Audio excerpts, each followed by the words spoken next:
बिस्मिल्लाहिर्रहमानिर्रहीम। अस्सलाम वालेकुम प्यारे दोस्तों, HIV और एड्स क्या है? क्या ये एक ही बीमारी के दो मुख्तलिफ नाम हैं? क्या इसके केसेस को ट्रीट किया जा सकता है, क्योर किया जा सकता है और इसको हम मुकम्मल तौर पर ख़त्म कर सकते हैं? और इसकी इलामात और तशख़ीस के मराहिल क्या हैं? आज हम इस पर बात करेंगे।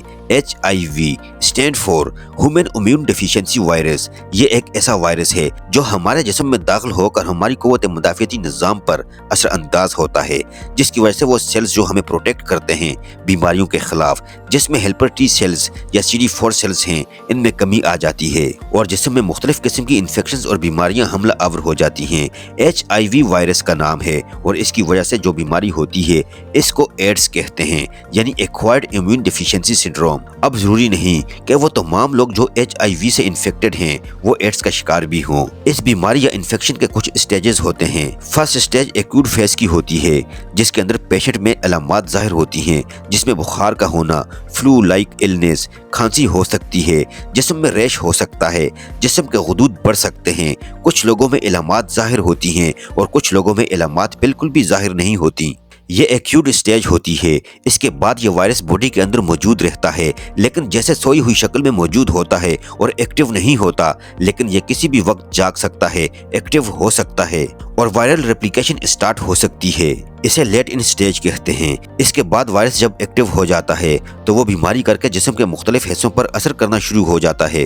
हमारे सेल्स जो हमारी क़ुव्वत मुदाफ़ियत में स्ट्रॉन्ग रोल प्ले करते हैं उनमें कमी आ जाती है और जिस्म पे मुख्तलिफ बीमारियां हमला आवर होना शुरू हो जाती हैं। इसके लिए बहुत इंपॉर्टेंट है कि हम बर वक्त इस वायरस की तशख़ीस कर सकें, इस वायरस की रेप्लिकेशन को रोक सकें, इसकी मिकदार को खून में कम करें ताकि हम एड्स के स्टेट तक न पहुंचें, क्योंकि एड्स एक ख़तरनाक बीमारी है और इसके साथ जो सर्वाइवल रेट है वो बहुत पुअर है। HIV का वायरस हमारे जिस्म में दाखिल कैसे होता है? ये इन्फेक्शन हम कैच करते हैं ब्लड के जरिए या फिर सेक्सुअल कांटेक्ट के जरिए। जो अनसेफ सेल्फ सेक्स प्रैक्टिसेस हैं या IV ड्रग एब्यूज हैं या फिर हमने कोई ऐसा ट्रीटमेंट कराया है जिसमें इंस्ट्रूमेंट्स जो इस्तेमाल हुए हैं वो इन्फेक्टेड थे, जैसे दांतों का ट्रीटमेंट जो कि आपने किसी ऐसी जगह से कराया है जहां पर इंस्ट्रूमेंट डिसइंफेक्टेड नहीं थे, या आपने कोई ब्रेक या टैटू इन कराई है जिसके अंदर इन्फेक्टेड इंस्ट्रूमेंट्स थे, या ऐसी ब्लड ट्रांसफ्यूजन हुई है जो कि स्क्रीन नहीं की गई HIV के लिए। ये वो तमाम बूट्स हैं जिसके जरिए वायरस आपकी बॉडी में एंटर होता है। इसके अलावा इन्फेक्टेड मदर से बेबीज में भी इसकी ट्रांसमिशन देखी जाती है, या बाज़ औक़ात जो मेडिकल स्टूडेंट हैं जो हॉस्पिटल में ट्रेनिंग कर रहे होते हैं, इन्हें गलती से प्रेक हो जाता है किसी पेशेंट का। इन तमाम लोगों को जिनको एक्सीडेंटली प्रेक हो जाता है तो उन्हें फौरन infection disease consultant HIV centre से रब्ता करना चाहिए, क्योंकि इन्हें PEP यानी कि पोस्ट एक्सपोजर प्रोफाइल एक्सेस दी जाती हैं। अगर प्रेक के चंद ही घंटों में यानी 72 घंटों के अंदर अंदर दवाई दे दें तो वायरस के बढ़ने या रेप्लिकेट करने के अमल को रोका जा सकता है। दवाई की मियाद जरा ज़्यादा है, 4 हफ्ते के लिए लेनी पड़ती है, लेकिन ये बहुत बड़े खतरे से अगर टाइमली दे दी जाए तो आपको बचाती है। अब इसके बाद जिक्र करते हैं कि इसकी तशख़ीस कैसे की जाती है। देखिए, जैसे मैंने बताया कि कुछ लोगों को तो एक्यूट फेज में अलामात जाहिर होती हैं, लेकिन कुछ लोगों में अलामात बिल्कुल भी जाहिर नहीं होती। तो वो लोग जो हाई रिस्क हैं, जैसे जो लोग हेल्थ प्रोफेशनल्स में काम कर रहे हैं, या अगर वो ड्रग एब्यूजर्स रहे हैं, या अनसेफ सेक्स प्रैक्टिसेस में रहे हैं, या ब्लड ट्रांसफ्यूजन हुई है, इन्हें या उन्होंने किसी ऐसी जगह से कोई ऑपरेशन या सर्जरी या कोई प्रोसीजर करवाया है जिसमें देयर आर नो श्योर कि इसमें हाइजीन के स्टैंडर्ड्स मेंटेन किए गए थे, तो वो जरूर अपने आप को HIV के लिए स्क्रीन करवाएं कि अगर HIV का टेस्ट आ जाए तो एक स्टिग्मा इसके साथ जो खामख्वाह अटैच कर दिया गया है इसको हटाने की ज़रूरत है। ये भी ऐसी तशख़ीस है और एक ऐसी बीमारी है जिसको एसोसिएट करते हैं लोग, जिसके मुतालिक बात करने से घबराते हैं। तो बात करने से अपने डॉक्टर से न घबराएं, इनको कॉन्फिडेंस में लें। वो आपकी कॉन्फिडेंशियलिटी का ख्याल रखते हुए आपको जरूर गाइड करेंगे, जो आपके लिए बेहतरीन तरीका अमल है। इसके मुतालिक दूसरी बात यह है कि इस टेस्ट को कंफर्म किया जाता है, वायरल लोड भी देखा जाता है और इसके मुताबिक आपका ट्रीटमेंट शुरू किया जाता है। इसमें कुछ स्पेसिफिक टेस्ट होते हैं जिसमें CD4 काउंट देखे जाते हैं और अगर इसकी मियाद नीचे आ रही हो तो इसके लिए आपको anti retro viral therapy start की जाती है।